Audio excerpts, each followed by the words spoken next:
Price, cost या rate, तीन अल्फाज, लगता है सब लफ्ज़ों का मतलब है कीमत, लेकिन फ़र्क है, कीमत ही है मतलब, लेकिन उसमें फ़र्क है, यूज़ में फ़र्क है। क्या डिफरेंस है उसको डिफाइन करूंगा। इंपॉर्टेंट टॉपिक है। अगर मेरे पढ़ाने का तरीका आपको पसंद आए तो आप मुझसे ऑनलाइन इंग्लिश लैंग्वेज कोर्स कर सकते हैं एक रीज़नेबल फ़ी पे कर। अगर आप पाकिस्तान में हैं या पाकिस्तान से बाहर किसी भी जगह से, मेरा नंबर आपकी स्क्रीन पर मौजूद है। टॉपिक बहुत इंपॉर्टेंट है, एंड तक लेक्चर देखना, कोशिश करूंगा टू द पॉइंट डिफाइन करूं। कॉस्ट हम कहते हैं किसी चीज़ को बनाने में कितना खर्च आता है। आप इन तीन लफ्ज़ों को डिवाइड कर दें, एक दो लफ्ज़ों को हम एक तरफ कर देते हैं और एक वर्ड को एक तरफ कर देते हैं। मैं बताता हूं वो कैटेगरीज क्या हैं। दो वर्ड्स ऐसे हैं, बल्कि पहले इससे स्टार्ट ले लेते हैं।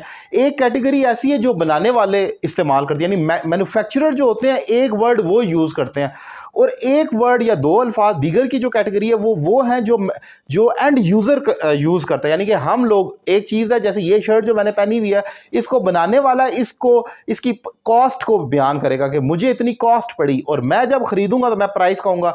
तो एक कैटेगरी बनाने वाले की है और एक खरीदने वाले की है। अब ज़रा टॉपिक समझते हैं तो आपको क्लियर हो जाएगा। कॉस्ट हम कहते हैं किसी चीज़ को बनाने में कितना खर्च है, यानी कि ये कैटेगरी मैन्युफैक्चरर के लिए, बनाने वालों के लिए ये बात हो रही है, वो कॉस्ट का वर्ड यूज किया करेंगे। जैसे the cost of this house is 10 million, इस घर की कीमत जो है वो 10 मिलियन है, यानी कि इसको बनाने में 10 मिलियन खर्च हुआ है। इसकी कॉस्ट जो है, इसकी जो रियल वर्थ है वो 10 मिलियन के, क्योंकि इतना उसको बनाने में खर्च हुआ है।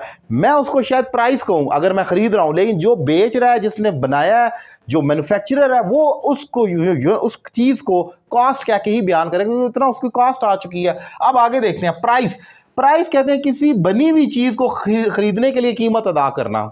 यानी कि वही, अगर मैं हाउस वाली भी मिसाल ले लूँ, जिसने घर बनाया वो इसकी कॉस्ट बताएगा और मैं कहूँगा इसकी प्राइस बड़ी ज़्यादा है, तो मैं उसको प्राइस के तौर पर कहूँगा। दूसरे एंगल से देख लें, अगर ये शर्ट है, जो बनाने वाला है उसको कितनी कॉस्ट की पड़ी, इसको वो कपड़ा कॉटन लेकर आया, इसकी वो स्टिचिंग की, उसने मशीनें यूज़ की वगैरह वगैरह, उसको इतनी कॉस्ट पड़ेगी पर यूनिट के हिसाब से।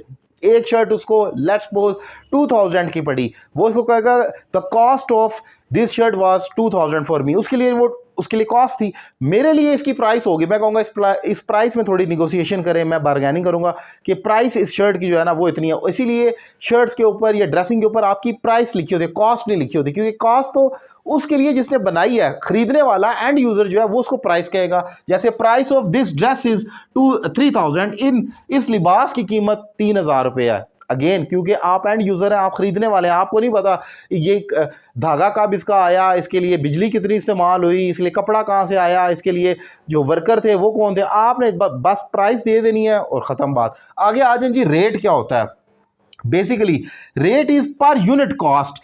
रेट हम कहते हैं एक चीज़ को, एक यूनिट को, जब आपने, यानी कि एक शर्ट को बनाने के लिए पर यूनिट की जब आप डिवीजन करते हैं, कि यानी कि एक शर्ट को बनाने के लिए कितनी कॉस्ट आ जाती है, उसको आप फिर रेट कहते हैं कि रेट इतना पड़ गया, इसका इतना रेट है।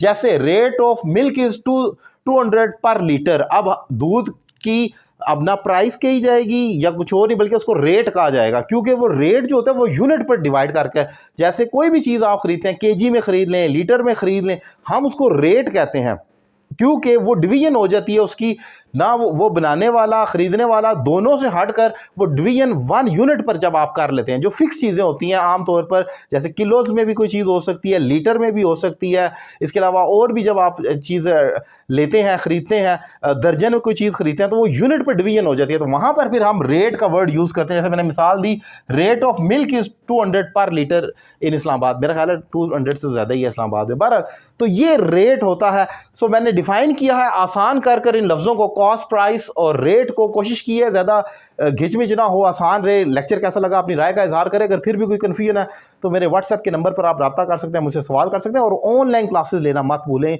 ये एक बेहतरीन मौका है। घर बैठकर इंग्लिश सीखें, आपको किसी अकेडमी में जाने की ज़रूरत नहीं है।